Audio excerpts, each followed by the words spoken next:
Olá, vamos falar um pouquinho sobre a linguagem JavaScript, né? Aqui a gente vai estar falando sobre o JavaScript, que é uma linguagem essencial para qualquer programador, tá? Que envolva a parte de web. Seja ele na programação do cliente, seja ele na programação do servidor. Hoje é comum você ter também diversos servidores que usam, por exemplo, o Node.js, usa JavaScript, ou usam TypeScript. Você tem frameworks de construção front-end como o Angular. Então, você tem diversas ferramentas que usam JavaScript.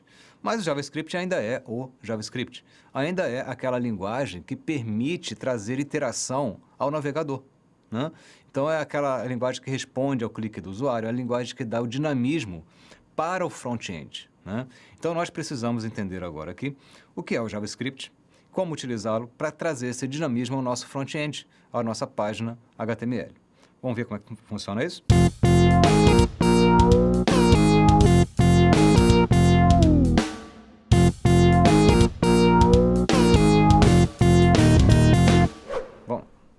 Bom, então,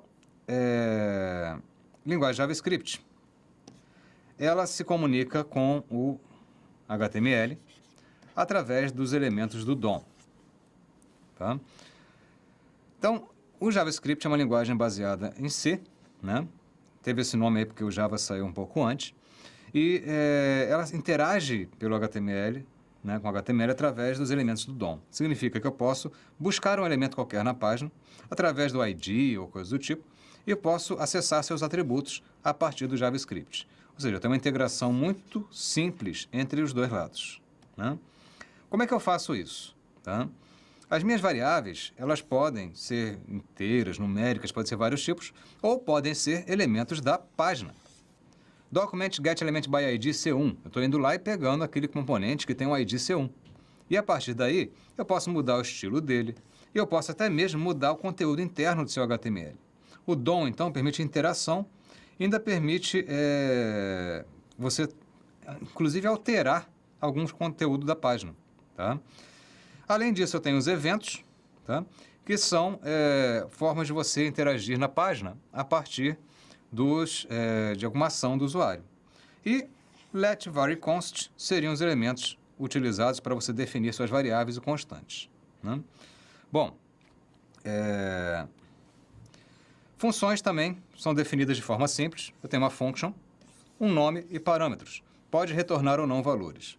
As funções são muito importantes e atualmente começamos a trabalhar com arrow function. Vamos falar um pouquinho disso aí. Quando veio o HTML5, algumas mudanças que aconteceram no ambiente de programação, as arrow functions, elas surgiram junto com as novas versões do JavaScript como uma resposta à crescente necessidade de elementos funcionais, tá? Cada vez mais temos programação funcional, temos uma programação muito reativa em termos de interface, em termos de frameworks e tudo mais. Então, você tem hoje a arrow function como sendo uma outra forma de escrever funções no JavaScript, né? Então, assim, além de tudo, ele tem mudado, ele tem evoluído ao longo do tempo e por isso tem sido usado cada vez mais plataformas. Precisamos entender como se utiliza essa arrow function, como é que se utiliza essa abordagem funcional para estar alinhados com os mais diversos frameworks e plataformas atuais. Vamos dar uma olhadinha aqui. Então, como é que seria uma arrow function? A ideia básica é simples. Se eu tivesse uma função somar recebendo dois parâmetros, esse somar se transformaria em a, vírgula b apontando para. E aqui é o valor de retorno, tá? Então, assim, é uma forma diferente de escrever, mas que permite uma abordagem funcional, né? Eu tenho controle de fluxo dentro do JavaScript, diversos deles, tá? O que é o controle de fluxo? Qual seria o fluxo de execução? Eu tenho os tradicionais, if, else, while, do while, tá? Switch, for. E eu tenho alguns especiais como for in e for off, tá? O que acontece? Se eu coloco aqui for const x of letras, né? Ele estaria fazendo o quê? Ele estaria pegando cada letra desse conjunto, tá? Ou poderia pegar para cada posição, 0, 1, 2, pegue o número na posição, tá? Então, assim, são formas diferentes que equivalem um pouco ao for each, em certo aspecto. Vetores são muito importantes, permitem trabalhar com diversos elementos dentro do JavaScript, tá?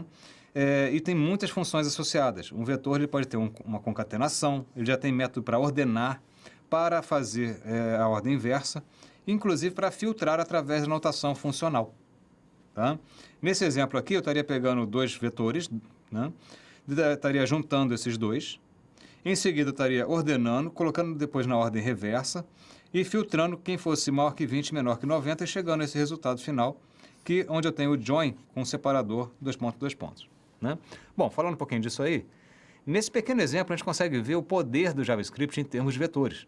Eu consigo fazer muitas operações, né, para dados múltiplos. E eu consigo fazer diversas filtragens, mapeamentos, através de operadores que são mais funcionais, né, com o uso do arrow function. Tá? Então, os vetores, dentro do JavaScript, já tem muitos elementos de apoio que facilitam operações que seriam demoradas em outras plataformas, como, por exemplo, você ordenar um vetor. Né? Você teria que, de repente, ter que implementar um algoritmo, um quicksort, um selection sort ou algo do tipo. Né? Vamos continuar aqui. Bom, também tenho objetos. Né? Objetos no JavaScript, eu tenho, por exemplo, a noção do JSON, onde você tem os objetos através de uma noção simples, né? Seriam simplesmente atributos, você que tem duas pessoas com suas idades e seus nomes, ou através de classes, que seriam function, e no JavaScript atual a palavra class também, tá? Que hoje em dia já existe a palavra class no JavaScript, nas versões mais recentes. Né? Mas a function seria uma forma tradicional de se definir uma classe em termos de JavaScript, e aí eu teria que usar o new para gerar esse objeto. Né? Falando um pouquinho disso aí, quando você trabalha com funções, você trabalha com classes, você tem uma estrutura por trás. Quando você trabalha com JSON, não, você tem só o objeto. Né? Então, ele é uma coisa mais plana, não existe como você definir, olha, aquela classe tem tal coisa, você vai ter que olhar para o objeto para saber. Né? Porém, o JSON é amplamente utilizado no REST, e hoje em dia tem muito sistema feito com REST, que seriam os web services, né, o web service RESTful, que transitam os dados todos no formato JSON. Isso é legal porque, se eu tiver uma biblioteca tipo Ajax, jQuery Ajax, eu consigo automaticamente pegar esse dado que veio de um servidor e expressar na minha página de uma forma direta. Tá? Então, o JSON tem sido cada vez mais usado em várias plataformas, tá? E permite uma comunicação muito simples entre o JavaScript que está na página e a informação que veio do servidor. Por quê? Porque basicamente seguem o mesmo padrão. E com isso eu consigo ler diretamente e atualizar a página da forma que eu quiser. Vamos continuar aqui. Nesse falando de requisições, o XML HTTP Request seria a forma mais tradicional, né, para se fazer uma requisição assíncrona. Aqui, por exemplo, eu estaria abrindo no modo GET um arquivo lá no servidor qualquer. Tá? E na hora que carregasse, ele estaria jogando para o console o que veio lá desse servidor. Né? Quando eu dou o send, é que ele realmente envia a informação. Aqui ele está configurando e aqui ele está enviando. Isso aqui é o Ajax, né? O Ajax tradicional. E a única forma de testar uma coisa dessas, né, seria olhando para o console. Isso aqui normalmente seriam as ferramentas de depuração, em que você estaria acompanhando a execução da sua página, né, através da ferramenta do próprio browser, que é a da inspeção de código. Né? Bom, então, aqui a gente já viu que o JavaScript envolve uma série de coisas, além da sintaxe. Né? A gente tem ali ferramentas de depuração, como, por exemplo, a inspeção de código, né? Ou quando eu tenho que fazer uma requisição Ajax, jQuery Ajax, eu posso ter que, de repente, testar essa requisição através de um aplicativo como um Postman, antes de saber se o meu problema está na página ou está no servidor. Né? Então, assim, a gente vai ter que se acostumar a trabalhar com ferramentas diferentes em determinados momentos. Tá? Mas isso é comum. Tá? No entanto, a gente vê que tem muito poder. Eu consigo, no JavaScript, configurar todo o dinamismo da página. Tá? E é isso que a gente vai estar abordando ao longo de nossos assuntos desse tema. Tá? Portanto, sejam bem-vindos ao tema e bons estudos. Olá, vamos falar um pouquinho sobre o DOM, o Document Object Model. Né? Todo documento HTML ou XML, que é baseado em tags, ele tem uma estrutura aninhada, ou seja, você tem tags que estão dentro de outras tags. Isso facilita uma interpretação a nível hierárquico. E isso é a base com que você constrói o DOM, que é o Document Object Model, o modelo de objetos daquele documento. E isso facilita a comunicação com o JavaScript. O JavaScript percorre essa árvore DOM para poder pegar os objetos de uma página. Vamos ver como funciona. Bom, aqui eu tenho o DOM, o Document Object Model. Né? Basicamente, você organiza os elementos da página como se fosse uma árvore. né? São uma estrutura de dependência, onde nessa árvore eu tenho elementos que são entidades, as tags, eu tenho atributos, né, que são nós de atributos, e nós de texto. Já que eu tenho um documento, eu tenho também alguns elementos que são de texto, né? Tem aqui os atributos e os textos também. Bom, como é que eu consigo utilizar isso na prática? Primeiramente, eu preciso de um sistema de referência, né? Por exemplo, eu posso ter aqui uma folha de estilo, onde eu defini algumas características para um elemento chamado C1. Né? Isso aqui seria um ID, o identificador. Lembrando que na folha de estilos, meu seletor com essa tralha na frente representaria um ID. Né? Isso estaria um elemento qualquer com a posição absoluta, ao topo e à esquerda 100 pixels, né? Com largura de 100 e altura de 100. Seria o posicionamento inicial desse elemento, tá? A sua largura e altura. E um fundo amarelo, que seria, na verdade, um painel qualquer. Né? Continuando, eu defini aqui agora um pequeno formulário, componente de formulário, onde eu tenho duas caixas de entrada, dois inputs, com os IDs x1 e y1. Né? Tenho aqui aquela div ID C1, que seria a minha camada, e um método alterar. A ideia é que, quando for digitado algum valor nas duas caixas e clicado em mudar, será chamado o método alterar para que seja alterado a posição dessa camada, bem como o seu conteúdo interno. Isso é feito no JavaScript.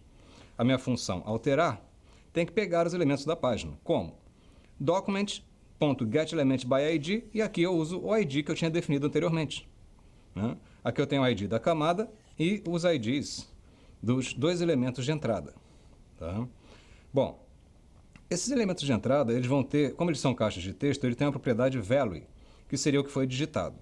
O que eu estou fazendo aqui? Para a camada, style left, objx, que é aquela primeira caixa de texto, ponto value seguido de px. Aqui eu estou usando aquela string dinâmica do JavaScript atual, onde eu posso substituir valores com dólar e o uso de chaves.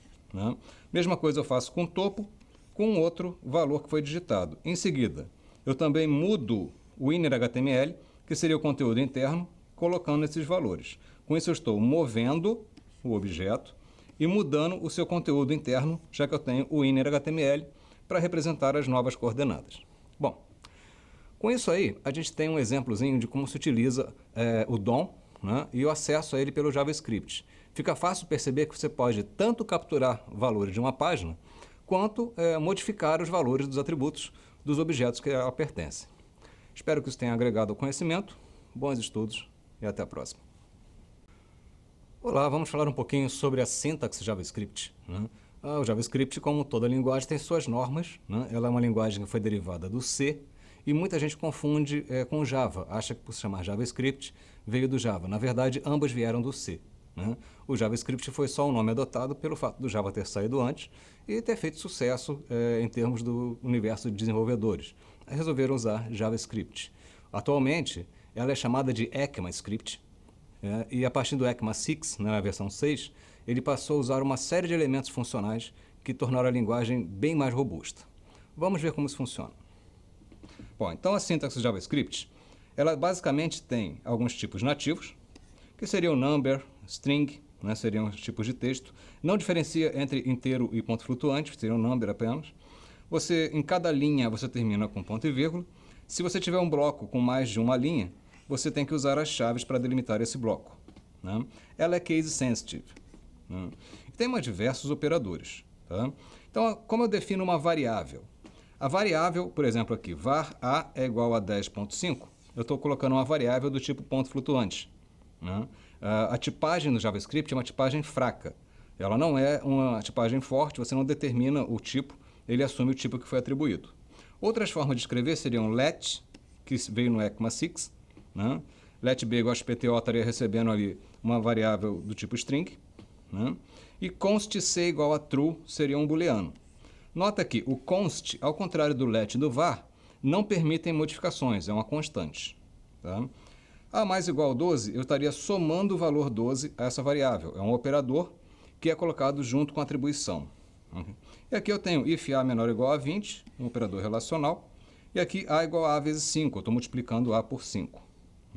Bom, Aqui eu tenho, então, alguns elementos da linguagem, mas o mais interessante talvez seja a definição de funções. Tá? O return seria o retorno de uma função, só que na versão original, né, uma function somar, por exemplo, poderia receber dois valores, note que você não tem os tipos, e retornaria A mais B. Se eu passar para esse cara dois inteiros, ele vai retornar um inteiro. Se eu passar duas strings, ele vai retornar uma string concatenada com a outra. Tá? Isso aí passou a ser utilizado um sistema chamado arrow function. Ao invés de escrever function somar AB, eu posso colocar let somar AB, seta, return A mais B. E sempre que for apenas o retorno de um valor, eu posso simplificar ainda mais e dizer que AB implica A mais B, o que dá origem à possibilidade de você trabalhar com paradigma funcional de forma simples. Bom, também tem, como em outras linguagens, os vetores. Tá? Eu tenho os vetores que eu posso colocar como new array, ou eu posso utilizar a notação de colchete. Em ambos os casos, eu estaria criando vetores numéricos nesse caso.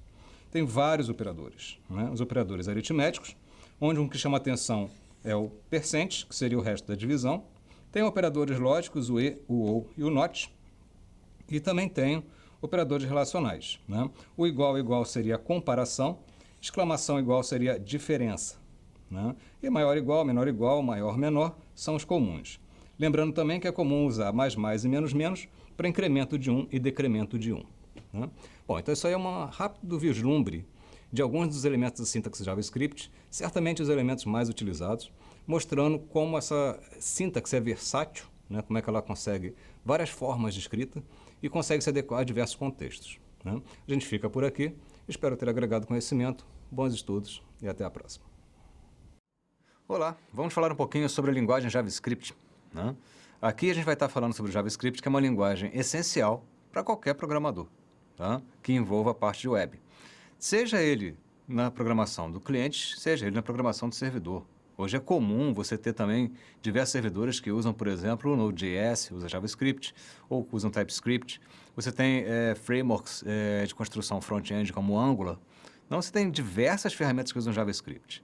Mas o JavaScript ainda é o JavaScript. Ainda é aquela linguagem que permite trazer interação ao navegador. Né? Então, é aquela linguagem que responde ao clique do usuário, é a linguagem que dá o dinamismo para o front-end. Né? Então, nós precisamos entender agora aqui o que é o JavaScript, como utilizá-lo para trazer esse dinamismo ao nosso front-end, à nossa página HTML. Vamos ver como é que funciona isso?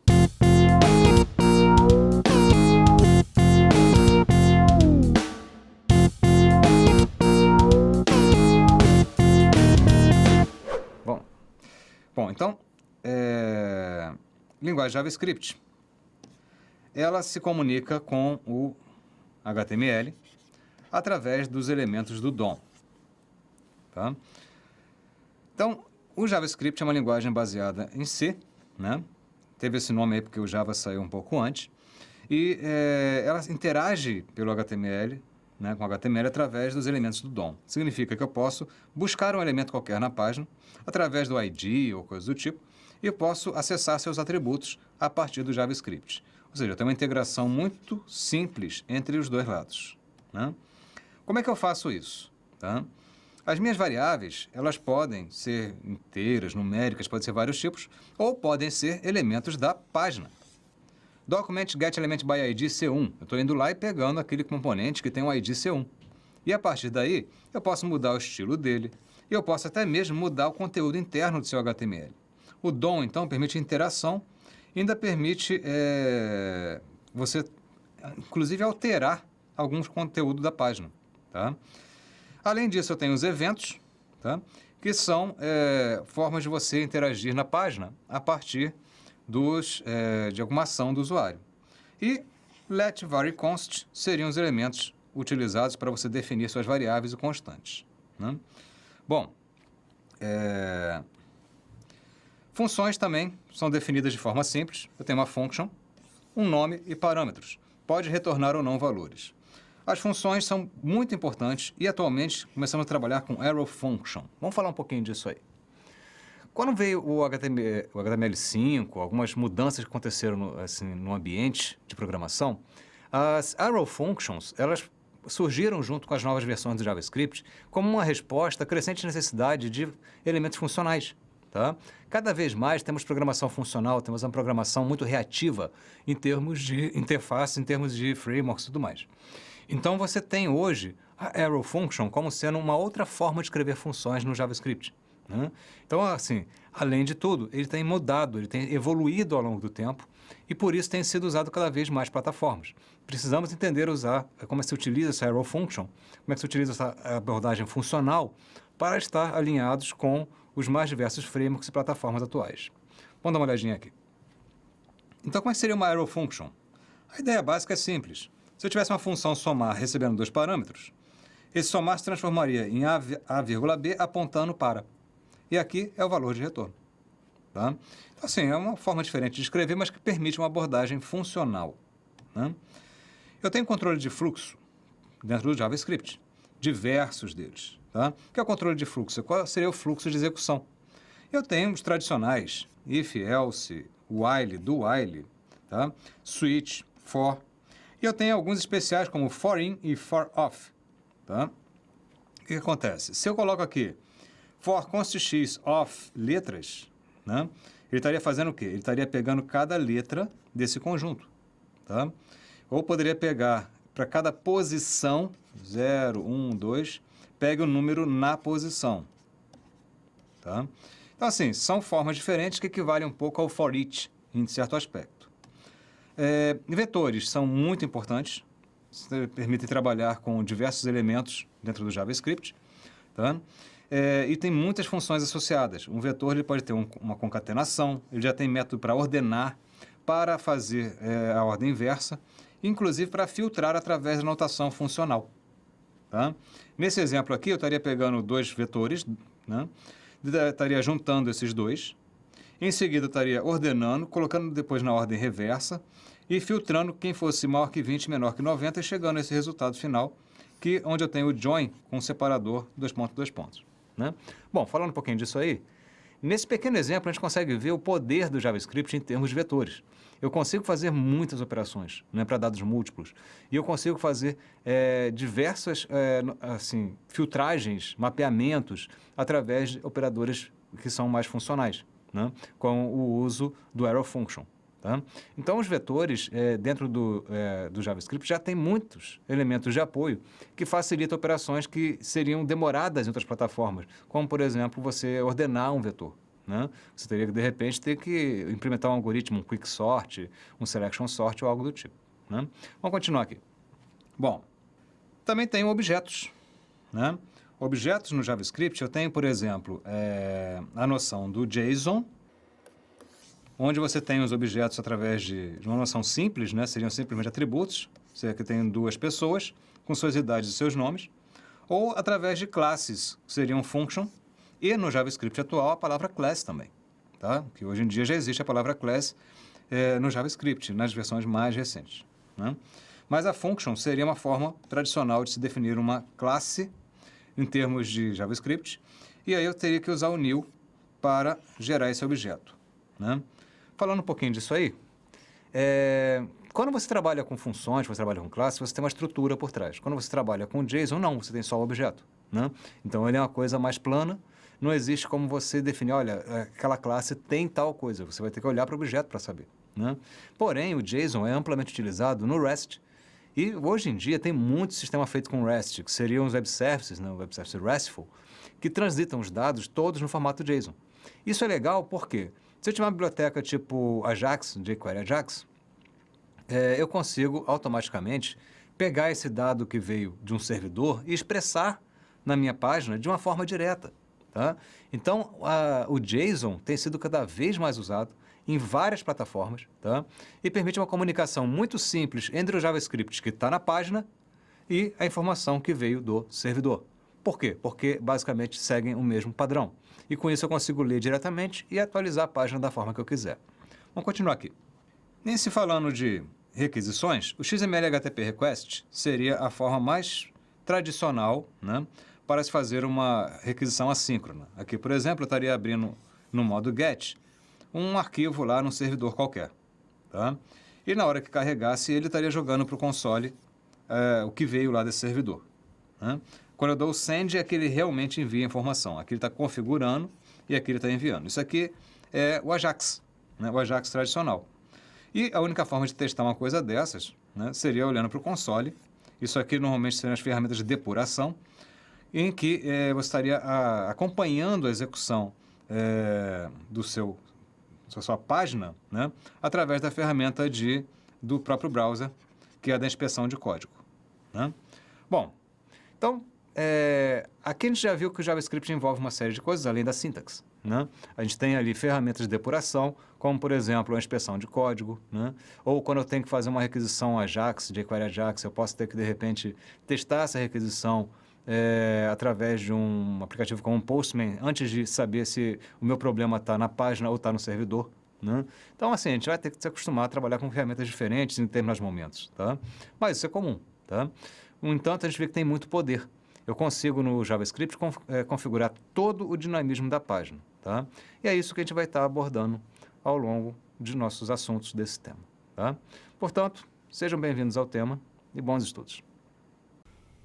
Olá, vamos falar um pouquinho sobre a sintaxe JavaScript, né? O JavaScript, como toda linguagem, tem suas normas, né? Ela é uma linguagem que foi derivada do C e muita gente confunde com Java, acha que por se chamar JavaScript veio do Java. Na verdade, ambas vieram do C, né? O JavaScript foi só um nome adotado pelo fato do Java ter saído antes e ter feito sucesso em termos do universo de desenvolvedores. Resolveram usar JavaScript. Atualmente, ela é chamada de ECMAScript, e a partir do ECMA 6, na versão 6, ele passou a usar uma série de elementos funcionais que tornaram a linguagem bem mais robusta. Vamos ver como isso funciona. Bom, então a sintaxe JavaScript, ela basicamente tem alguns tipos nativos, que seriam number, string, né, seriam os tipos de texto. Não diferencia entre inteiro e ponto flutuante, seriam number apenas. Em cada linha, você termina com ponto e vírgula. Se você tiver um bloco com mais de uma linha, você tem que usar as chaves para delimitar esse bloco, né? Ela é case sensitive, né? E tem mais diversos operadores, tá? Então, como eu defino uma variável? A variável, por exemplo, aqui, var a é igual a 10.5, eu estou colocando uma variável do tipo ponto flutuante, né? A tipagem no JavaScript é uma tipagem fraca. Ela não é uma tipagem forte, você não determina o tipo, ele assume o tipo que foi atribuído. Outras formas de escrever seriam let, que veio no ECMA 6, né? Let b igual a PTO estaria recebendo ali uma variável do tipo string, né? E const c igual a true seria um booleano.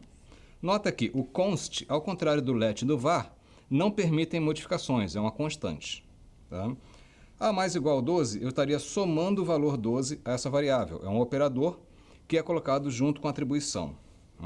E aqui eu tenho if a menor ou igual a 20, um operador relacional. E aqui a igual a a vezes 5, eu estou multiplicando a por 5. Bom, aqui eu tenho então alguns elementos da linguagem, mas o mais interessante talvez seja a definição de funções, tá? O return seria o retorno de uma função, só que na versão original, né, uma function somar, por exemplo, poderia receber dois valores, note que você não tem os tipos, e retornaria a mais b. Se eu passar para esse cara dois inteiros, ele vai retornar um inteiro. Se eu passar duas strings, vai retornar uma string concatenada com a outra, tá? Isso aí passou a ser utilizado um sistema chamado arrow function. Ao invés de escrever function somar AB, eu posso colocar let somar AB seta return a mais b. E sempre que for apenas um retorno de um valor, eu posso simplificar ainda mais e dizer que AB implica A mais B, o que dá origem à possibilidade de você trabalhar com paradigma funcional de forma simples. Bom, também tem, como em outras linguagens, os vetores, tá? Eu tenho os vetores que eu posso colocar como new array, ou eu posso utilizar a notação de colchete. Em ambos os casos, eu estaria criando vetores numéricos nesse caso. Tem vários operadores, né? Os operadores aritméticos, onde um que chama atenção é o percent, que seria o resto da divisão. Tem operadores lógicos, o e, o ou e o not. E também tem operadores relacionais, né? O igual seria comparação, exclamação igual seria diferença, né? E maior igual, maior menor são os comuns. Lembrando também que é comum usar mais e menos para incremento de 1 e decremento de 1, né? Bom, então isso aí é um rápido vislumbre de alguns dos elementos da sintaxe JavaScript, certamente os elementos mais utilizados, mostrando como essa sintaxe é versátil, né? Como é que ela consegue várias formas de escrita e consegue se adequar a diversos contextos, né? A gente fica por aqui, espero ter agregado conhecimento. bons estudos e até a próxima.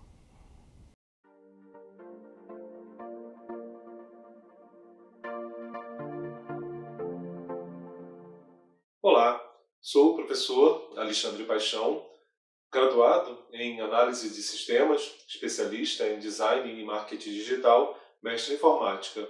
Além disso, desenvolvedor full stack com mais de 15 anos de experiência.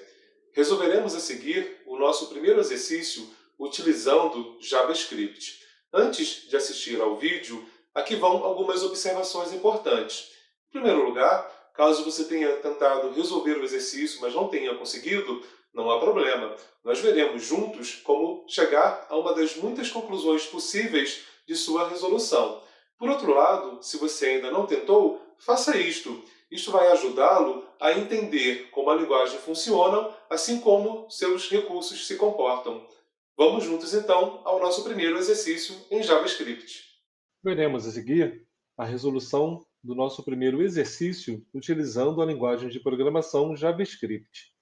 Nesse exercício, é solicitada a criação de um programa que peça ao usuário para inserir dois números inteiros positivos, armazene os números inseridos pelo usuário em duas variáveis distintas, crie uma função para dividir esses números e, a seguir, por fim, exiba na tela uma caixa de diálogo com o resultado da divisão, precedido pela frase "o resultado da divisão é igual a..."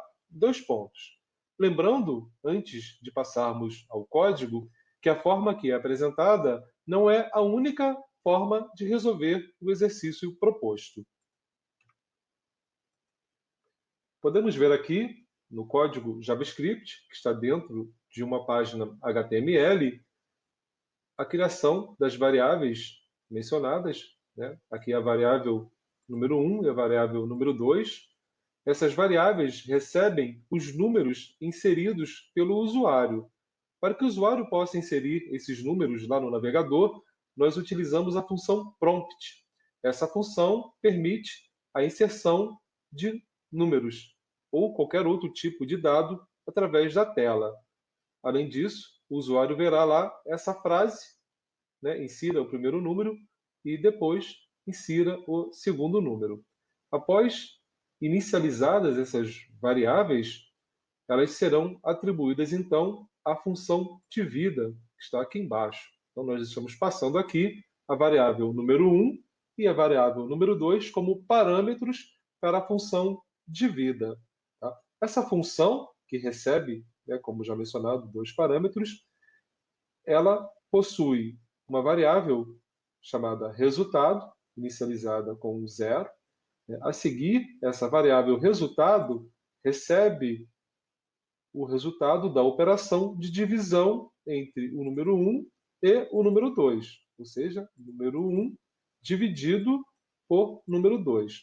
O resultado dessa operação é armazenado na variável resultado e, por fim, a palavra reservada return, né, diz que essa função está retornando um valor, uma variável, enfim. No nosso caso aqui, ela está retornando a variável resultado.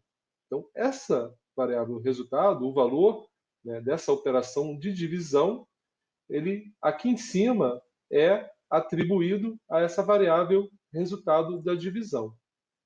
A seguir, então, nós temos aqui a caixa de diálogo utilizando a função alert, com a frase que foi solicitada, o resultado da divisão é igual a, e aqui concatenamos essa string com o resultado, né, da divisão, dentro dessa variável resultado de divisão, com um sinalzinho de mais aqui. Esse mais aqui é utilizado para concatenação dessa string com o valor que está contido dentro do resultado de divisão. Vamos ver lá no navegador como esse nosso código se comporta na prática. Minimizando aqui, abrindo aqui o navegador, trazendo ele aqui para a tela. Vou deixar aberto aqui também ao fundo o nosso código. Então, eu tenho aqui inicialmente, né, lá na função prompt, a frase definida lá no código e uma caixinha aqui onde eu posso inserir um número. Insira o primeiro número. Vou inserir o número 10. Vou clicar em OK. Ele vai me pedir, então, insira o segundo número. Vou inserir o número 5. Estou nesse ponto aqui do código e a seguir vai ser chamada a função divida, que vai dividir um número pelo outro, retornar esse resultado, armazená-lo na resultado de divisão e então exibir na tela esse resultado. Vamos ver aqui. Então eu tenho aqui essa linha sendo executada. O resultado da divisão é igual a 2. Eu posso atualizar aqui, dar um OK, ele finaliza meu programa, não tem mais nada a ser feito nele. Atualizando aqui, ele vai me pedir novamente, ele vai reiniciar o meu programa. Vou trocar aqui então. Vou colocar aqui 6, depois 6, o resultado da divisão é igual a 1. Vimos então como resolver, né, uma forma para resolver o primeiro exercício proposto. Como desafio, foi proposto que seja criado um programa que represente uma calculadora. Esse desafio teve como propósito o seguinte, né? Primeiramente, mostrar aquilo que já foi dito aqui, que não existe uma única forma de resolver, né, os problemas que nós temos a serem resolvidos através de uma linguagem, né? Não há apenas uma forma de resolvê-los. Então, há várias formas de resolver, né, de fazermos, de construirmos uma calculadora utilizando JavaScript. Além disso, uma das formas é através de estruturas de decisão. Então, o segundo propósito desse desafio é introduzir as estruturas de decisão. Vamos dar uma olhada aqui. Eu criei aqui, então, 2 códigos, né, que têm o papel de representar, né, uma calculadora. Eu tenho aqui, da mesma forma que nós já vimos no exemplo anterior, a solicitação ao usuário para que ele insira o primeiro número, o segundo número e também diga qual operação que ele quer realizar. Estou sugerindo aqui que ele digite mais, menos, asterisco ou barra. O resultado dessa decisão aqui, dessa escolha dele, está sendo armazenado na variável operação. Aqui embaixo, utilizando o if, que é uma estrutura de decisão, eu verifico, eu comparo o conteúdo, ou seja, o que o usuário digitou com mais, menos, asterisco e barra. Ou seja, se ele digitou mais, eu vou então executar essa instrução aqui que está alinhada ao meu if, ou seja, executar a função soma, que retorna a soma de 2 números. Se ele escolheu o sinal de menos, eu vou executar a função diminui, que retorna o número 1 menos o número 2, e assim sucessivamente. Essa é uma forma de resolver. Há uma outra forma, um pouco mais simples, e que faz uso dessa função aqui. Leia um pouco sobre essa função. Embora não muito utilizada na prática, ela aqui nesse nosso exemplo diminuiu e muito a quantidade de linhas necessárias para criarmos uma calculadora. Bem, esse então foi o nosso primeiro exercício, a nossa primeira resolução de exercícios utilizando o JavaScript.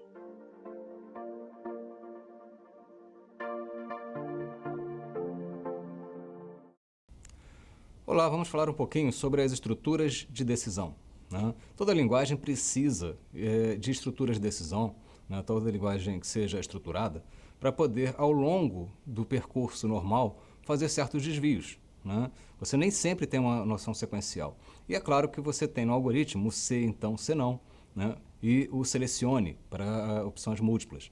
E como é que isso é feito, então, no JavaScript? Da mesma forma, né? Usando o if, o else e outras instruções. Vamos ver como funciona. Bom, então, eu tenho aqui um exemplo de if, né? Se a condição é verdadeira, ele vai executar o que tiver no bloco. Caso seja apenas uma linha, eu não preciso do bloco, tá? Você só basta que escreva a instrução com ponto e vírgula no final, identificando o final daquela linha, né? Então, assim, se sendo apenas uma instrução, não era necessário colocar as chaves. O else, se essa condição for falsa, ele vai fazer outra coisa.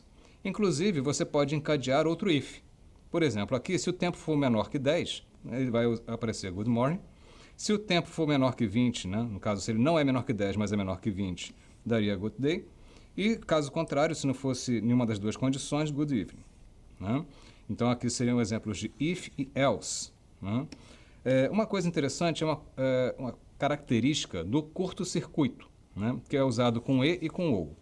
São situações em que você não pode executar determinada coisa, né? Por exemplo, se o banco está aberto e a tabela está cheia. Se o banco não estiver aberto, não tem como testar a tabela, né? Então, um curto-circuito é interessante porque no e, se a primeira condição for falsa, ele não executa a segunda. E no ou, se a primeira for verdadeira, ele não executa a segunda. Por quê? Porque falso e qualquer coisa é falso, então ele não precisa executar. E o verdadeiro ou qualquer coisa é verdadeiro, então ele não precisa executar também. E essa técnica é chamada de curto-circuito, né? Bom, eu também tenho uma estrutura chamada switch case, né? Como é que ela funciona? Switch, o valor, nesse caso aqui eu estou pegando o dia da semana. Case 6, text, today is Saturday.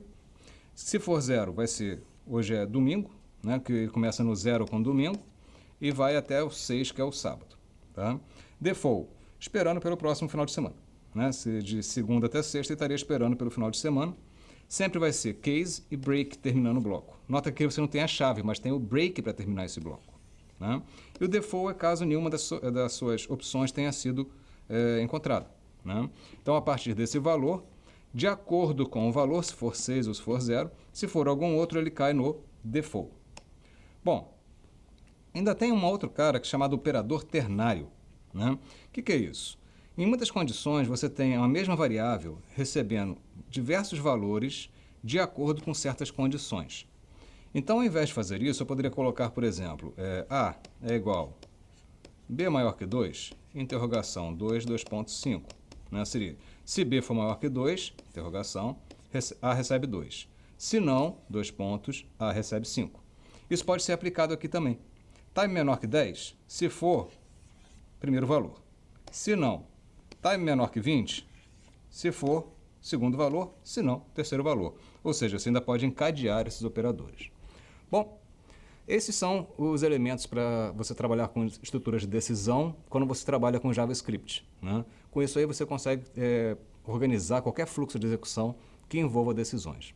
A gente fica por aqui, bons estudos e até a próxima. Olá, vamos falar um pouquinho sobre as estruturas de repetição, tá? Não são raros os casos em que a gente tem que repetir determinada instrução, um trecho de código, por várias e várias vezes, né? E é necessário, então, uma estrutura que dê suporte a isso. Casos comuns, por exemplo, são os algoritmos de ordenação, que eles têm que ficar repetidamente fazendo testes e substituições.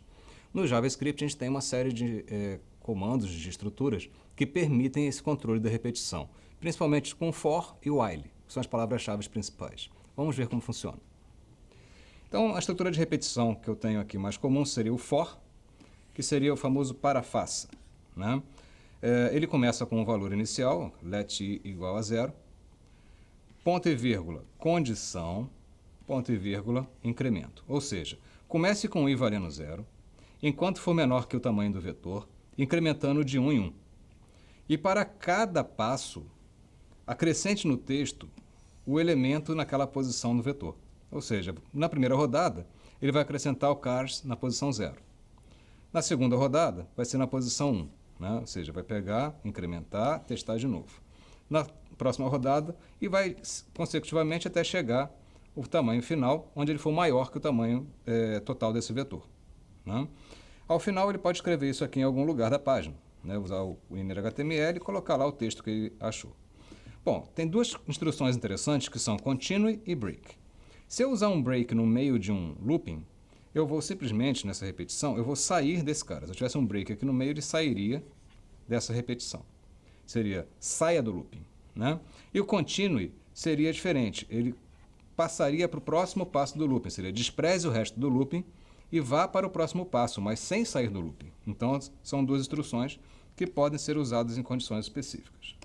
Bom, o for também tem um formato chamado for in e for off, né? O for in é para você organizar os índices de um vetor, de uma coleção qualquer. Para x em numbers, ele vai assumir os valores 0, 1, 2, seriam as posições desse vetor, né? E aí eu poderia assumir o seguinte, txt mais igual, numbers na posição x. É diferente do off. No off eu tenho aqui um outro vetor, só que aqui eu falei const x of letters. Ao invés de colocar a posição, ele vai valer A, B, ou seja, serão os elementos do vetor. São duas instruções que vieram junto com o ECMASIX. Bom, o while. O while talvez seja mais simples, né? O while é repita enquanto. Né? Então, enquanto o i for menor que 10, the number is, coloca lá o número i. Né? Incremente i. Você nunca pode esquecer de incrementar, senão você vai travar a página. Né? E realmente trava, mas você vai ficar num loop infinito. Esse aqui, o teste é feito no início. A diferença para o do while é que no do while ele entra executando e testa no final. O que significa? Que se o i tiver um valor, por exemplo, 30, ele não entra nesse, mas ele vai entrar pelo menos uma vez e vai entrar nesse. Vai fazer o teste apenas no final. Bom, essas são as estruturas de repetição do JavaScript. Nós devemos organizá-las, utilizá-las de acordo com cada contexto. Cada uma tem a sua aplicação. São situações em que você tem limites mais definidos, menos definidos, e algumas são mais práticas em uma situação, outras são mais práticas em outras situações. A gente fica então nesse ponto. Bons estudos e até a próxima.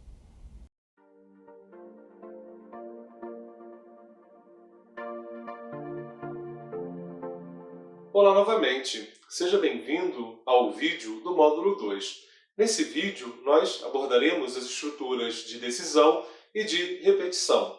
Lembrando que as estruturas de decisão nos permitem alternar o fluxo de um código mediante algumas condições.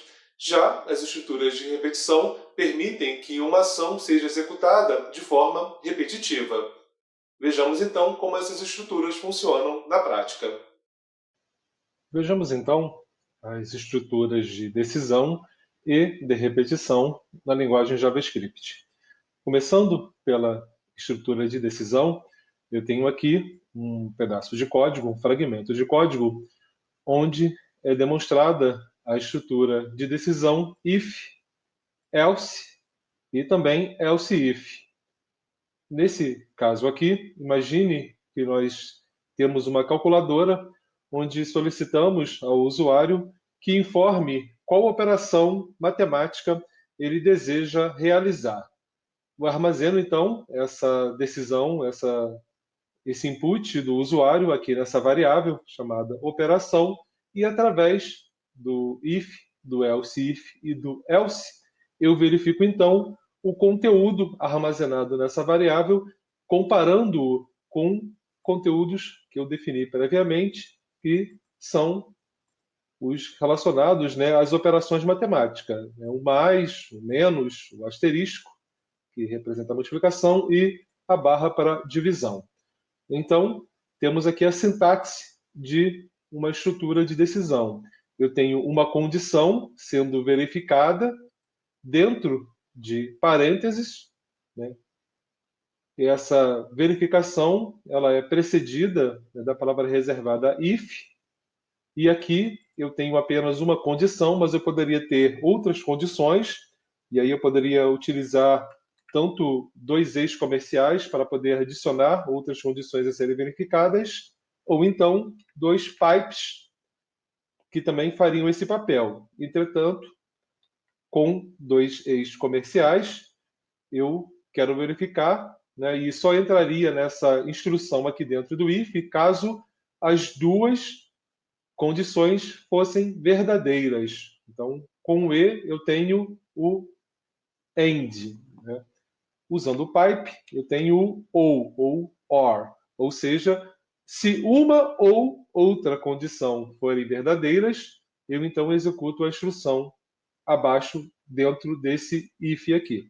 Nesse caso aqui, eu tenho apenas uma condição. Depois do parênteses, eu tenho então as chaves que englobam aqui qual instrução. Poderiam haver aqui várias instruções a serem executadas caso essa condição seja verdadeira. E aqui eu faço, utilizando o else if, outras verificações. Então, se a operação, né, o valor armazenado aqui for igual a mais, eu entro aqui nessa instrução. Else if, ou seja, e se ele for igual a menos, eu entro nessa instrução. Se for igual a asterisco aqui, se for igual a barra aqui, e se não for nenhuma das anteriores, eu tenho o meu else, então, ao final, cuja instrução será executada nessa situação. Percebam que eu atribuí aqui um sinal de mais. Logo, é esperado que esse alerta aqui seja executado, ou seja, seja exibida na tela a palavra adição numa caixa de diálogo. Vamos executar, então, né, esse nosso código e vermos o resultado desse if, else if e else. Vou minimizar aqui. Vou abrir aqui, estrutura de decisão. Vou trazer aqui para a tela. Vou deixar aqui por trás o código para poder termos os dois ao mesmo tempo, né? Então, como eu tenho aqui o sinal de mais, ele entrou nessa primeira condição aqui e executou esse alert aqui. A função alert que dispara essa caixa de diálogo aqui na tela. Então, adição. E com isso, como essa condição foi satisfeita, o meu código é interrompido imediatamente. Vamos fazer um teste aqui rápido. Vamos trocar aqui para menos. Vamos voltar lá, atualizar a página. Eu vou clicar aqui em F5, apertar a tecla F5. Então, agora ele entrou na segunda condição, ou seja, subtração. E, se por acaso eu colocar aqui dentro qualquer outro caractere que não o esperado aqui em cada uma dessas verificações, ele então tem que entrar na última condição, que é a condição do else. Vamos ver aqui, atualizando a página, operação não definida. Logo foi executado, então, esse alerta aqui embaixo. Ok? Vou dar OK aqui, deixar a página aberta. Esse foi um exemplo utilizando if, else if e else. Vamos ver o mesmo exemplo com a estrutura switch. Eu vou fazer a mesma coisa, mas utilizando uma outra estrutura de decisão.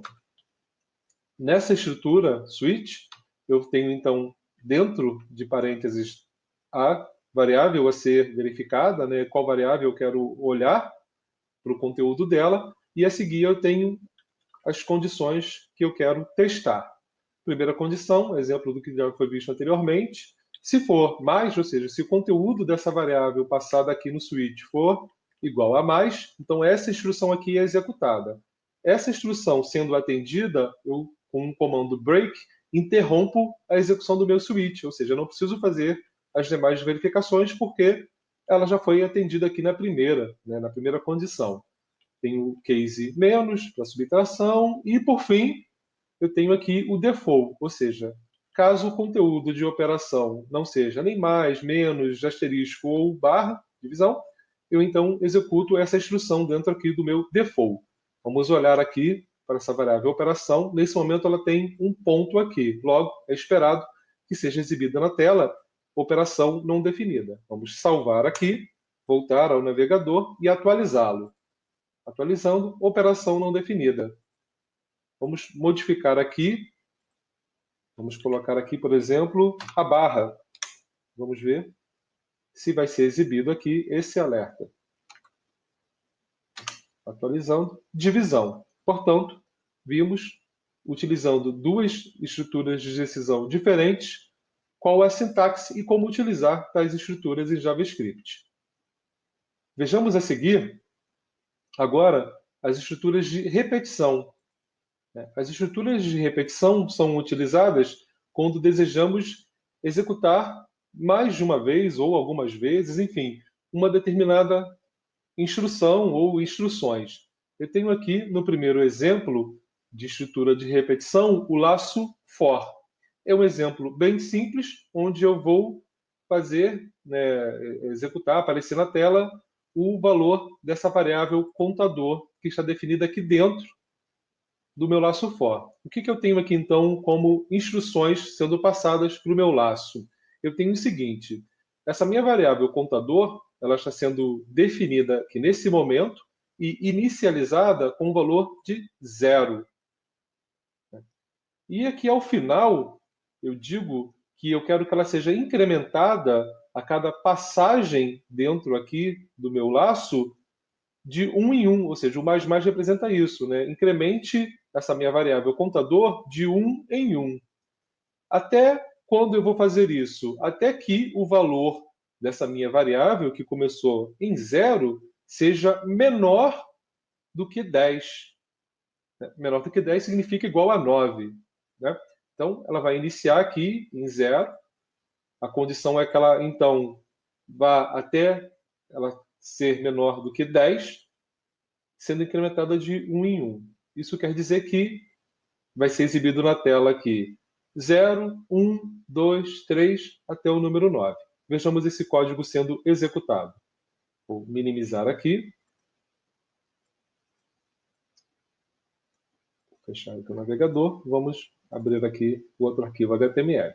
Então, eu tenho aqui, já na minha tela, vou voltar aqui com o código, para termos os dois ao mesmo tempo. Então, eu tenho aqui 0, 1, 2, 3, 4, 5, 6, 7, 8, 9. E esse código, então, ele é penalizado porque as condições estabelecidas aqui dentro do meu laço foram atendidas. Ou seja, eu incrementei a variável contador e exibi o seu conteúdo na tela, a começar pelo 0 até ela ser menor do que 10.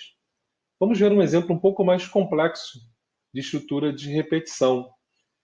Normalmente, nós utilizamos as estruturas de repetição para percorrer arrays. Então, eu tenho aqui um array definido, que é um array frutas, cujo conteúdo, elementos são laranja, uva e pera. A estrutura array ela é composta pelos seus elementos, pelos seus valores e também por índices, ou seja, cada elemento desse meu array tem um índice. Esse array é do tipo numérico, logo os seus índices são numéricos, a começar em 0. Isso quer dizer que o elemento laranja, o índice dele é igual a 0. O elemento uva, o índice é 1. O elemento pera, o índice é 2. Aqui eu tenho dois laços sendo demonstrados. O primeiro é o laço for, que já vimos anteriormente. E o seguinte é o laço for in. Vamos ver aqui a diferença entre ambos. Eu vou trocar aqui esse comentário, para que possamos comentar toda a parte de baixo e executarmos apenas o primeiro laço ali. Então, o que eu estou fazendo aqui dentro? Quais as condições definidas para que esse laço seja executado? Eu tenho aqui uma variável i definida, ela é inicializada com 0. Eu quero que essa variável ela seja percorrida e incrementada de 1 em 1 até frutas.length, ou seja, até ser menor que o tamanho do meu array. A palavra length, essa propriedade aqui, atribuída a arrays, ela representa o tamanho do meu array. Esse array tem 3 elementos, logo o seu tamanho é igual a 3. Então, a variável i será percorrida até ser menor que o tamanho do meu array. E o que eu quero aqui, então? Eu vou usar essa variável i como índice do meu array para poder exibir os seus valores na tela. Logo, eu passo novamente aqui o meu array e, dentro aqui de colchetes, a minha variável i. Isso significa dizer que, na primeira passada, vamos dizer assim, desse laço, a minha variável i ela foi inicializada com 0. Logo, nome da fruta contida no array, aqui eu estou concatenando com mais, né, essa string com o valor dentro do array. Eu passar aqui, então, que eu quero o índice 0 do meu array frutas. E qual é o índice 0 do meu array frutas? Laranja. Ele executa essa instrução e o laço, então, ele volta aqui. Ok, o anterior foi 0, incrementei com mais 1, agora o i é igual a 1. Então, eu vou exibir aqui frutas no índice 1, que é a uva. Vou percorrer mais uma vez o laço. Ainda é menor do que o tamanho? É. Eu estou no 1. Agora, então, eu incremento, eu estou no 2. É menor? 2 é menor do que 3? É. Então, eu vou executar mais uma vez. E aqui eu vou, então, exibir o array frutas no índice 2, ou seja, pera. Incremento. Então, agora, em vez de 2, eu tenho 3. E volto aqui e verifico. O i é menor do que o tamanho do array frutas? Nesse caso, não. Ele é igual. Logo, esse meu código ele é interrompido e, então, finalizado. Vamos ver aqui, lá no navegador, como esse script se comporta. Vou fechar aqui, abrir. Vou mostrar aqui na tela, juntamente aqui com o nosso código. Então, laranja é o primeiro, o índice 0. Uva, o índice 1. e pera o índice 2, e então o script ele é finalizado. Vamos ver? Vou tirar aqui da tela. Vou comentar então agora o primeiro laço, para que possamos ver o segundo exemplo de laço. Esse aqui, o laço for-in. É bem parecido com o anterior, o que ele vai executar, né? A instrução a ser executada é a mesma que é utilizada anteriormente. Entretanto, a sintaxe desse laço for-in é diferente do for tradicional. Aqui eu tenho uma variável sendo declarada, que é a variável fruta, né? E essa variável, dentro dessa sintaxe do for-in, ela vai equivaler ao índice desse array passado aqui dentro. Ou seja, enquanto esse array tiver elementos, tiver índices, utilize esse índice, representado aqui por fruta, e faça algo com ele. Nesse nosso caso aqui, eu quero imprimir o nome, então eu vou usá-lo aqui dentro. Perceba que o fruta está aqui como índice. Então, imprima os índices desse array enquanto existirem índices dentro desse array. Vamos salvar aqui esse código, abrir novamente aqui o navegador e atualizar a página. Percebam que o resultado é igual ao anterior. A primeira fruta é laranja, a segunda uva e, por fim, pera. Vamos, por fim, aqui, adicionar mais uma fruta aqui. Vamos adicionar aqui melancia. Salvei o código, vou retornar aqui o navegador e agora temos laranja, uva, pera e melancia. Vimos, então, como se comporta o laço for-in, assim como o laço for. Com isso, concluímos essa etapa vendo as estruturas de decisão e também as estruturas de repetição na linguagem JavaScript.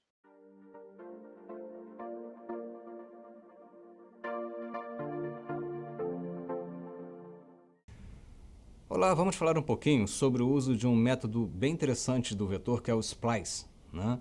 E ele tem como finalidade basicamente substituição, né? Ele permite até remoção de elementos, mas a ideia básica dele é você permitir uma substituição de elementos, né? Vamos ver como é que funciona.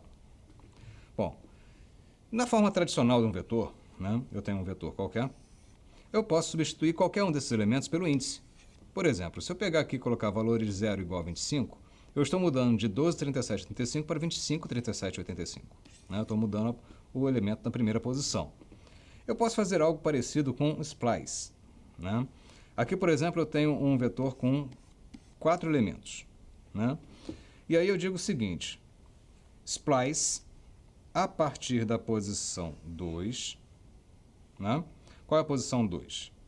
0, 1, 2, ou seja, vai ser inserido aqui.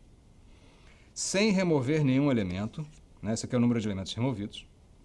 Coloque esses dois elementos. O que ele está fazendo? Ele está pegando nessa posição e está acrescentando esses dois caras.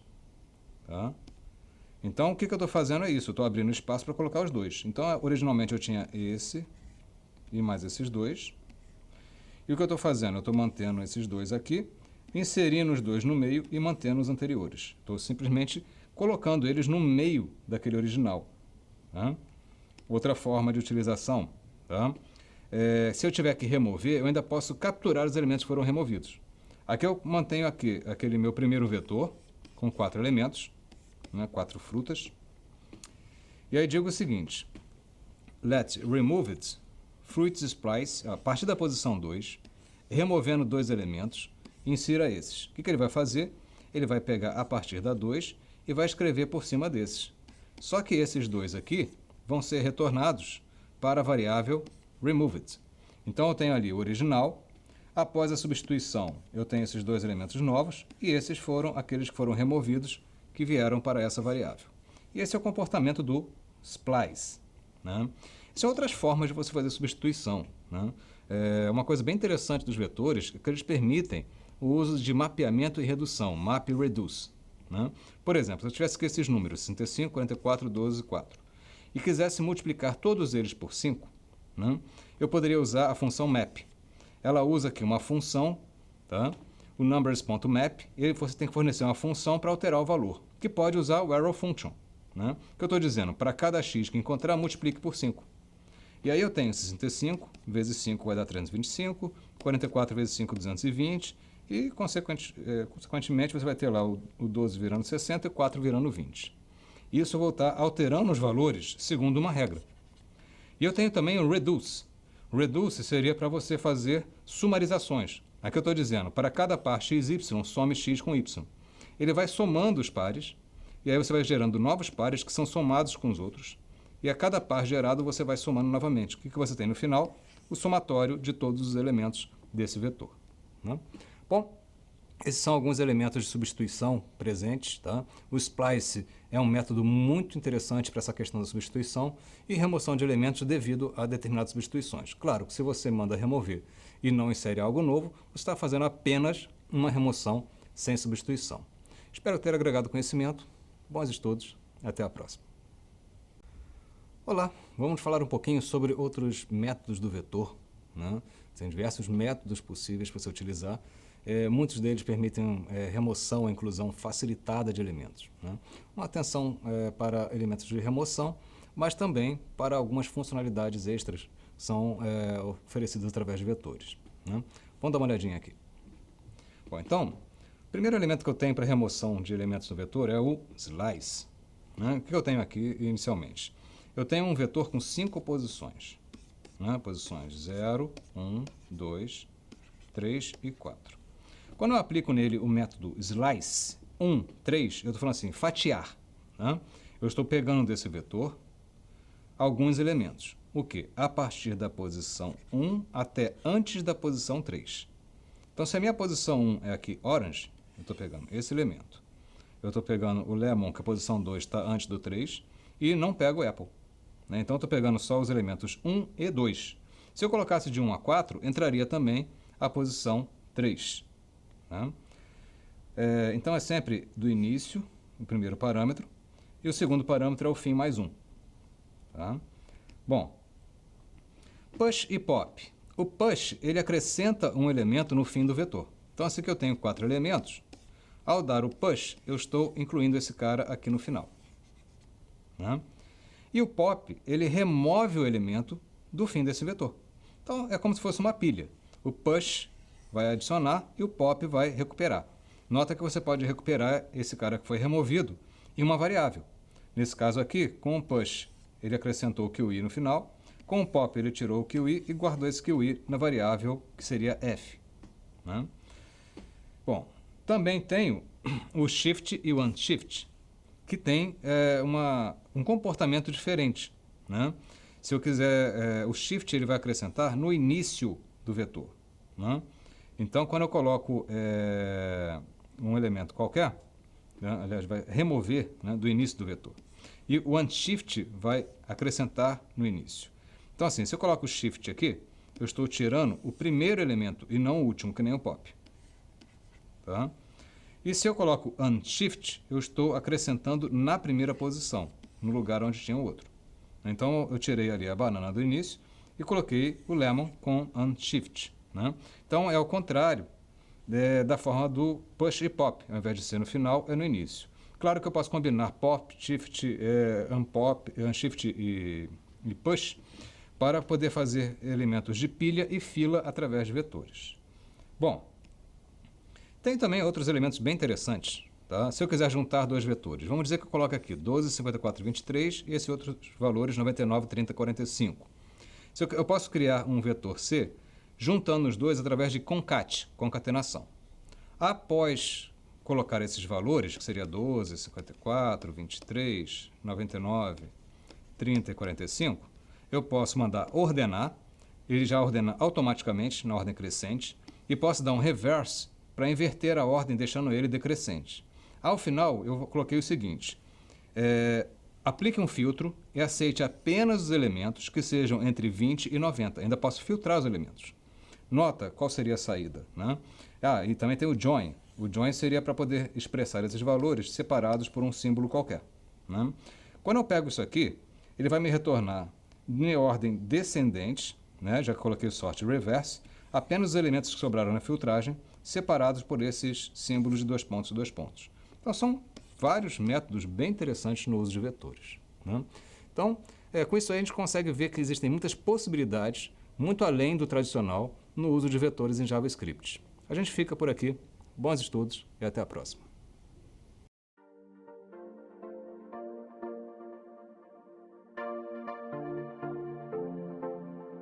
Olá, aqui fala novamente o professor Alexandre Paixão. No vídeo, nós resolveremos o nosso segundo exercício utilizando o JavaScript. Nesse exercício, nós veremos os vetores. Lembrando que, caso você ainda não tenha tentado resolver o exercício, faça-o então antes de assistir ao vídeo. Por outro lado, se você tentou, mas não conseguiu resolver, não se preocupe. Nós veremos juntos uma das formas de resolver esse exercício, lembrando que essa não é a única. Vamos lá! Neste vídeo, nós resolveremos um novo exercício utilizando JavaScript. Então, o exercício é pedido que seja solicitado ao usuário a inserção de dois números inteiros positivos, a utilização de um vetor para armazenar esses dois números inseridos, que seja verificado se os números inseridos são inteiros positivos e, caso contrário, solicitado ao usuário a inserção de novos números. Depois, a divisão desses números e, por fim, a impressão na tela do resultado dessa operação de divisão. Na resolução desse exercício, nós veremos sendo utilizados em conjunto alguns recursos como vetores, funções com e sem parâmetros, estruturas de decisão e, por último, um pequeno exemplo de recursividade. Vamos então ao código. Eu tenho aqui o código JavaScript inserido dentro de um documento HTML. Inicialmente, no meu código, eu tenho uma declaração da minha variável do tipo array chamada números. Essa variável está sendo declarada e inicializada vazia. Logo, meu array não contém nenhum elemento nesse momento de declaração. A seguir, seguindo o que foi dito lá no enunciado, eu preciso armazenar dentro desse meu array, desse meu vetor números, os números inseridos pelo usuário. Logo, no índice 0 do meu array números, eu vou armazenar o primeiro número e no índice 1 do meu array números, eu vou armazenar o segundo número. Para solicitar o primeiro número, eu criei uma função chamada solicita primeiro número e para o segundo número, eu criei uma função chamada solicita segundo número. Vamos dar uma olhada então no escopo dessa primeira função. Essa função não recebe parâmetros e ela é responsável por exibir na tela um prompt, uma caixinha de diálogo, solicitando ao usuário que insira o primeiro número. Esse número inserido por ele é armazenado dentro dessa variável local número 1. A seguir, eu preciso verificar então se esse número é inteiro e positivo. Do contrário, eu preciso pedir que o usuário insira um número que corresponda a este critério previamente estabelecido. Para isso, eu utilizo uma estrutura de decisão, a estrutura de decisão if, comparando então o conteúdo da minha variável número 1, verificando aqui se ela é menor do que zero. Ou seja, se ela for menor do que zero, eu vou exibir então um diálogo na tela, uma caixinha de diálogo, dizendo para o usuário: o número precisa ser inteiro e positivo. E a seguir, eu vou executar novamente a mesma função. Essa função solicita o primeiro número. Então, o resultado, a saída dessa função, caso o número não seja inteiro positivo, é chamar a própria função novamente. A esse tipo de retorno de uma função, onde ela mesma é chamada, damos o nome de recursividade. Este é um exemplo simples de recursividade. Caso contrário, ou seja, se o número inserido pelo usuário satisfizer ao critério estabelecido, Então, esse número é retornado. O número inserido por ele, armazenado na variável número 1, é retornado, então, por essa função. E, sendo retornado aqui, ele é, então, armazenado dentro do índice 0 do meu vetor números. O mesmo efeito a seguir na função solicita segundo número. Aqui, da mesma forma, eu crio uma variável local que vai receber o segundo número, verifico se essa variável é menor do que zero, ou seja, se é inteiro, positivo ou não. Caso não seja, eu digo para o usuário que o número a ser inserido precisa ser inteiro e positivo e retorno, de forma recursiva aqui, a própria função. Enquanto ele não inserir o número inteiro positivo, eu volto nesses passos anteriores aqui até que essa condição ela não seja atendida, ou seja, ele insira um número que corresponda ao esperado. Dessa forma, eu retorno então esse número aqui, armazenado nessa variável, que vai ser então inserido dentro do índice 1 do meu vetor números. A seguir, eu passo o vetor números como parâmetro para uma nova função, a função dividida. Perceba que eu não estou passando aqui individualmente os índices do meu vetor. Eu poderia passar dois parâmetros aqui. Eu poderia passar números, podia fazer isso aqui.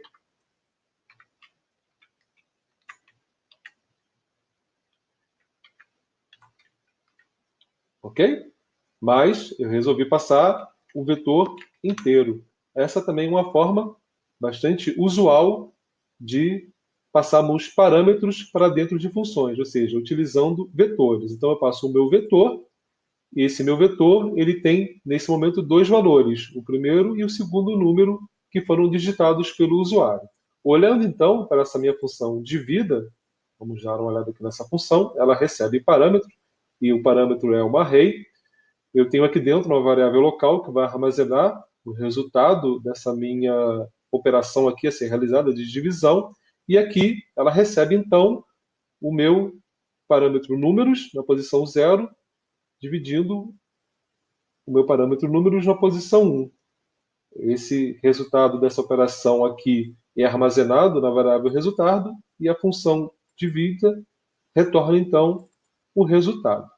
Voltando para cá, eu tenho então o resultado da divisão sendo armazenado dentro dessa variável resultado divisão. E aqui, por fim, finalizando o nosso programa, um diálogo é exibido, o resultado da divisão é igual a resultado divisão. Vamos salvar aqui, algumas operações foram feitas, vamos executar então esse nosso programa. Abrindo aqui. Então aqui ele está pedindo que seja inserido o primeiro número. Eu vou testar aqui se aquela condição de o número ser inteiro e positivo está sendo atendida ou não. Eu vou exibir um número não inteiro, não positivo. Vou exibir aqui menos 10. Vamos ver o que acontece. Ele me diz então que o número precisa ser inteiro e positivo. E me pede novamente para inserir o primeiro número. Eu vou digitar menos 5. O número precisa ser inteiro e positivo. Vai me pedir, então, para digitar um número. Logo, enquanto eu não digitar um número que atenda ao que foi estabelecido, ele vai ficar nesse loop aqui, nessa recursividade. Eu vou inserir, então, agora o número 10.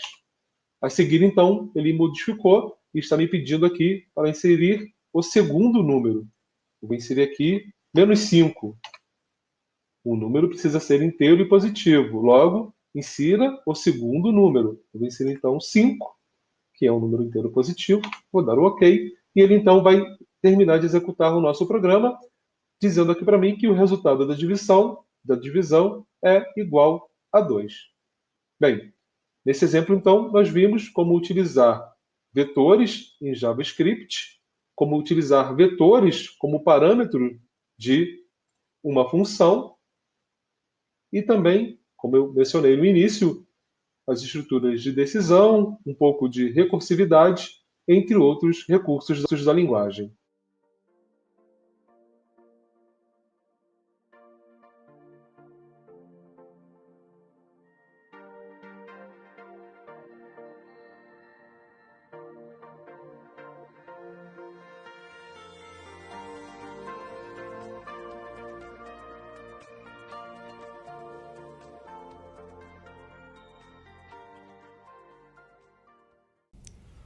Olá, vamos falar um pouquinho sobre a Fetch API. Não só a Fetch API, mas também outros elementos que permitem a comunicação com os servidores, segundo o protocolo HTTP. Né? Em termos de páginas, é muito comum a gente usar o Ajax. Né? O que é o Ajax? Ele, na verdade, é só uma junção de tecnologias, HTTP assíncrono, JavaScript e XML, que, na verdade, nem sempre é XML, pode ser JSON, pode ser qualquer outro formato, mas inicialmente era XML e ficou com esse nome. Né? Vamos ver como isso funciona. Bom, a primeira forma de fazer um contato com algum servidor é através do XML HTTP Request, um objeto que trabalha com conexões HTTP e não transmite apenas XML. Ele obteve esse nome pela forma padrão de uso inicial. Por exemplo, aqui eu tenho uma requisição que vai abrir em modo GET do HTTP o endereço localhost 4200 asset.test.txt. Né? Poderia ser aqui uma página, qualquer coisa. E aí o que eu vou fazer? Onload. Onload é o que ele vai fazer quando receber a resposta. E ele vai receber uma função, aqui poderia ser function, mas pode usar também arrow function, de resposta, console.log request response text, né? Que é a resposta que veio lá do meu servidor. Até aqui eu estou configurando o objeto, o que ele vai abrir e como será a resposta, mas eu não fiz a conexão. Quando eu dou request send, nesse momento é que eu estou ativando todo esse conjunto. Né? Então ele vai abrir e quando chegar a resposta vai aparecer no console o que veio de lá, que nesse caso é apenas um teste, é o que está escrito nesse TXT. Né? A mesma coisa eu posso fazer pelo Fetch API, com a diferença que o Fetch API trabalha com Promise no modelo assíncrono, né? O que te dá uma liberdade bem mais interessante. Né? Você consegue trabalhar, ao invés de ter callbacks, você trabalha com o modelo assíncrono, né? E com instruções apropriadas. Então aqui, por exemplo, a minha função alterar, eu chamaria uma getText, que seria uma async function. Né? É uma função assíncrona que permite que dentro dela eu use o await. Né? O que ele está fazendo? Peguei o endereço, await fetch endereço. Aguarde chegar o conteúdo do endereço na variável x. Tá? E aí, quando chegar esse conteúdo, await xtext, ou seja, aguarde e pegue o texto quando estiver completo. Vai pegar na variável y. Né? Esse await é espere, né, chegar aqui, é terminar a execução da thread. Console log y, finalmente eu tenho o mesmo efeito de antes, com uma escrita bem mais simples e o uso de métodos assíncronos. Tá? Tem outras opções? Sim, tem mais uma que é bem interessante, que é com jQuery Ajax. Né? As bibliotecas jQuery ficam disponíveis em repositórios, podem ser baixadas ou acessadas diretamente na rede. Basta você acessar um dos repositórios que tenha a biblioteca jQuery e eu posso utilizar uma chamada segundo a sintaxe jQuery. Né? Então, aqui, por exemplo, quando clicar no botão, né, Ajax, URL, quem que é o endereço? Aquele endereço que tinha antes. Success, no caso de sucesso, result, coloque na div, no inner HTML dela, aquele resultado. Nota que a escrita também é bem simples e consegue, tem várias possibilidades interessantes, pode ser usado tanto ela quanto o Fetch API no lugar do XML HTTP Request. Okay? Bom, então essas são as formas de trabalhar com requisições. A Fetch API é bem tranquila, né? A Ajax também de jQuery é outra opção bem interessante. Quem preferir pode trabalhar também com XML HTTP Request. A gente fica então por aqui, bons estudos e até a próxima. Olá, vamos falar um pouquinho sobre o JSON, né? O JavaScript Object Notation, que é uma forma de expressar objetos na sintaxe do JavaScript, onde você tem pares do tipo chave-valor, separados por vírgula, né? Dentro de chaves. Tá? E com isso você tem como expressar objetos de uma forma simples, bem limpa, tá? Bem tranquila de trabalhar. Vamos ver como é que funciona. Aqui eu tenho uma função alterar, pode ser chamada de algum lugar, para escrever em determinado objeto. Tá? O que eu tenho aqui? Let pessoas é igual a um vetor de objetos JSON. Nota como aparece aqui. Chave, campo, dois pontos de valor. Pode ser inteiro, pode ser string. Né? Campo, dois pontos de valor, separados por vírgula. Né? Então aqui eu estou definindo um objeto que tem os atributos idade e nome. Idade 25, nome Ana. Aqui idade 43, nome Carlos. Né? Aqui pegou um elemento da página. E aqui eu faço o seguinte, for const x of pessoas. O que vai acontecer? O x na primeira rodada vai ser o primeiro objeto. O x na segunda rodada vai ser o segundo objeto. É aquele for para poder passear por um vetor. E aqui no caso, como eu tenho objetos, eu acesso os elementos, né, os atributos desses objetos. Tá? Bom, como é que eu consigo pegar esse cara aqui? console log x, né? Eu posso usar as informações e posso colocar $x nome e $x idade, né? Por exemplo.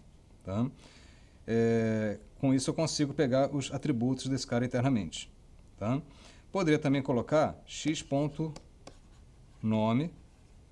e x.idade se eu tivesse classes, mas esse cara é do JSON, no caso eu estou pegando o atributo naquela posição. Tá? Então não funciona da mesma forma que uma classe padrão. Aqui seria x e o campo nome, x o campo idade. Tá? Bom, isso vai formar as frases da forma que eu quero para poder atualizar na página. Se eu tivesse uma classe, eu teria um elemento estrutural que indica quais são os atributos. Isso é diferente. Tá? Aqui eu teria new pessoa, Ana25, aí essa pessoa receberia um nome e uma idade. Essa é a classe padrão do JavaScript, não é JSON. JSON tem objetos, mas não tem classes. Tá? São só objetos sem uma classe definidora. Aqui, no caso, eu tenho duas pessoas criadas como objetos dessa classe pessoa. E eu faço a mesma coisa de antes, const x of pessoa. Só que eu posso usar a mesma sintaxe, tá? E apresentar lá aqueles valores. Nesse caso, eu poderia usar x.nome ou x.idade, já que eu tenho o uso de elementos definidos numa classe. Né?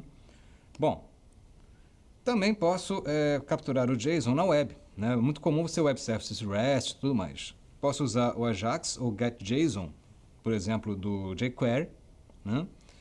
E pegar esses elementos e capturar os campos e os valores. Tá? Então, assim, é muito comum você trabalhar com jQuery Ajax. O problema é que, quando essa coisa vem do servidor, ela vem como texto. Para fazer ele virar objeto, eu tenho que usar json.parse, caso eu queira trabalhar com objeto. Quando eu tenho objetos e quero mandar para o servidor, eu tenho que mandar como texto e não como objeto.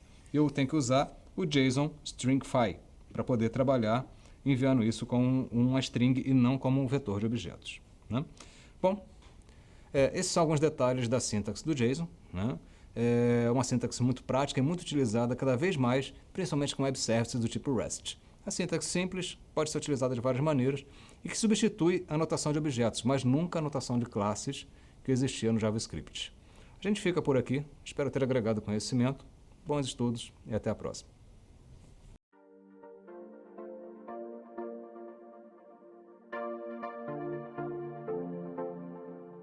Nós trataremos sobre as requisições assíncronas ou, como são comumente conhecidas, requisições Ajax utilizando JavaScript. Essas requisições permitem, por exemplo, que uma página carregue recursos remotos sem que seja necessário recarregar toda a página. Vejamos então, através de alguns exemplos, como o objeto XML HTTP Request e a API FET nos permitem realizar requisições assíncronas em JavaScript. Na linguagem de programação JavaScript, estão disponíveis dois recursos para a realização de requisições assíncronas, ou, como normalmente chamamos, requisições Ajax. O objeto XML HTTP Request e a interface FET API. Veremos a seguir como esses dois recursos podem ser utilizados. Inicialmente, veremos aqui o objeto XML HTTP Request. Eu criei uma página que, ao receber os números de um CEP, faz consulta em um serviço e retorna, então, os dados relacionados a esse CEP. Vamos ver o código relacionado a essa página. Temos aqui, então, a página, como podemos comparar aqui. Eu tenho as minhas tags HTML, a tag H1, que é o título aqui em cima, um input onde o CEP vai ser inserido, o botão que dispara uma função, esse botão consultar, dispara uma função, e a seguir eu tenho o título resultado e uma tag de parágrafo para receber o resultado da execução desse nosso objeto XML HTTP Request. Tá? Vejamos então essa função, consultar CEP, que é onde nós temos lá o nosso objeto sendo definido e também utilizado. Né?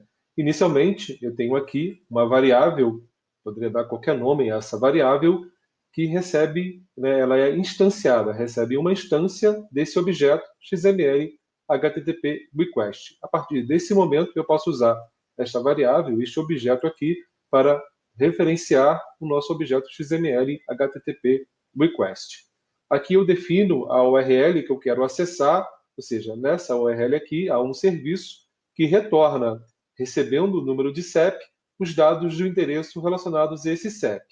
Eu passo, então, utilizando aqui essa variável que contém a instância desse nosso objeto, né, com o método open, digo aqui qual é o método HTTP que eu vou utilizar. Nesse caso, eu estou utilizando get. A seguir, o parâmetro, eu passo a variável URL, ou seja, através do método get, eu quero que seja aberto, utilize o método open, essa variável aqui. A seguir, eu defino aqui um cabeçalho para dizer que o retorno desse meu recurso aqui, dessa minha URL, será através de JSON. Isso aqui é feito especificamente para esse recurso, cuja documentação recomenda que seja passado, então, o cabeçalho como application JSON para que ele possa retornar, então, o resultado dessa forma. A seguir, eu tenho aqui o monitoramento, né, desse objeto aqui, de acordo com seus possíveis status. Aqui eu estou monitorando especialmente dois status. O primeiro status dele, igual a 3, significa que a solicitação foi realizada e ainda não tive resultados, ou seja, estou aguardando. Então, nesse caso aqui, eu coloco uma mensagem, né, para ser exibida lá no console, dentro do inspecionador de elementos, dizendo que o conteúdo está sendo carregado. Poderia exibir uma imagem na tela, carregando um GIF, enfim. No status seguinte, ou seja, igual a 4, significa que eu já tenho um retorno, então, dessa URL, desse recurso que foi acessado. Aqui, o primeiro comando é apenas para verificar o que foi retornado. Então, o meu objeto, XML, HTTP request, ele tem uma propriedade, que é a response test, que dentro dessa minha propriedade aqui, eu tenho o conteúdo retornado por esse serviço aqui. Eu, a seguir, faço o parse para que ele seja transformado num objeto JSON, e a seguir eu então uso esse objeto aqui JSON para atribuir a minha tag parágrafo lá no meu texto o resultado desse meu recurso aqui, do que essa URL me devolve. Ela me devolve então um JSON contendo as propriedades CEP, UF, cidade e bairro, além do logradouro. Vamos ver aqui na prática como isso funciona. Eu vou usar aqui um CEP.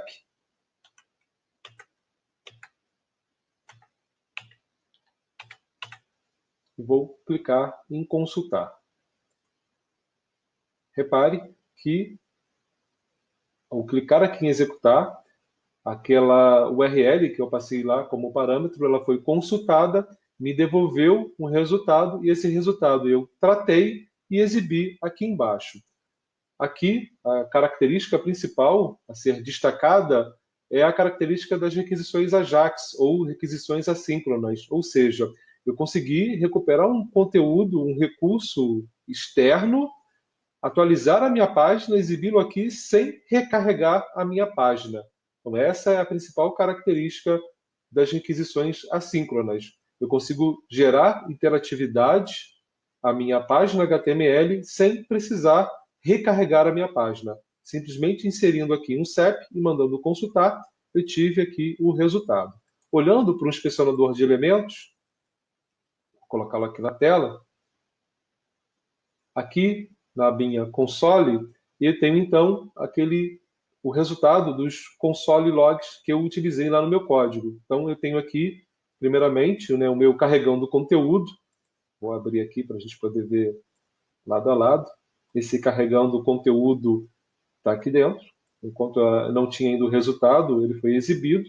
A seguir, esse console.log aqui exibe o resultado lá do meu objeto, contido dentro dessa propriedade, onde está aqui dentro.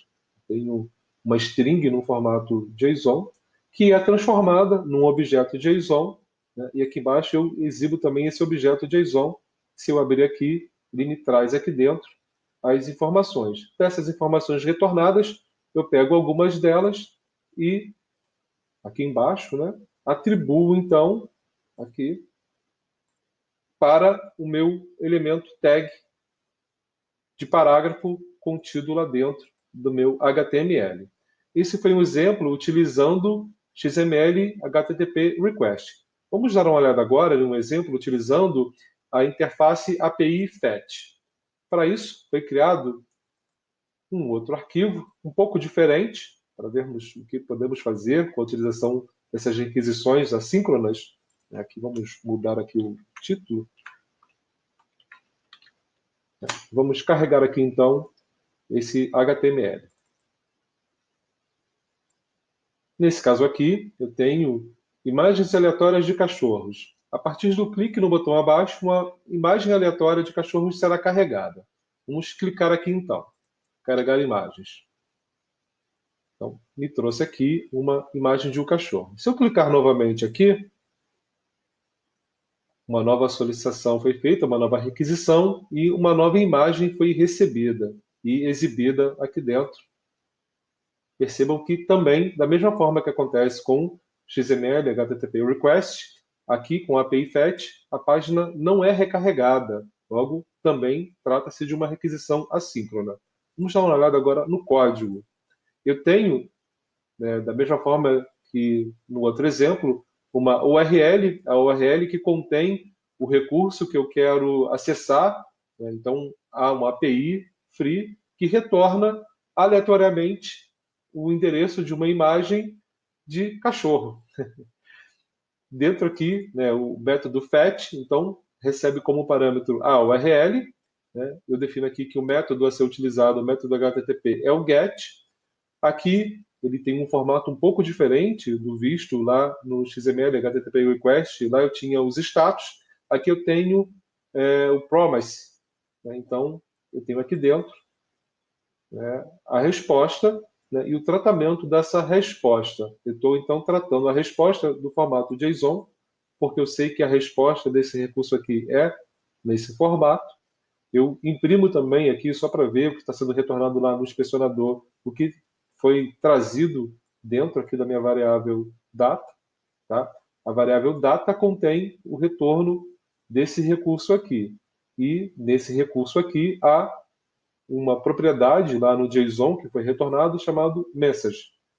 Eu, então, utilizo aqui o JavaScript para poder selecionar a minha tag de imagem, que está aqui em cima, e dentro dela atribuir, então, o meu resultado aqui, data message, que contém o endereço da imagem.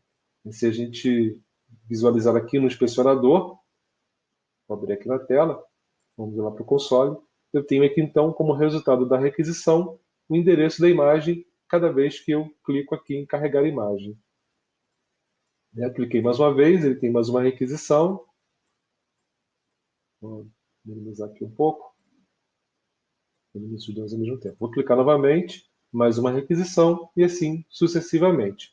Então, estes foram dois exemplos do que podemos fazer, exemplos simples do que podemos fazer e de como funcionam esses dois recursos para a realização de requisições assíncronas na linguagem JavaScript.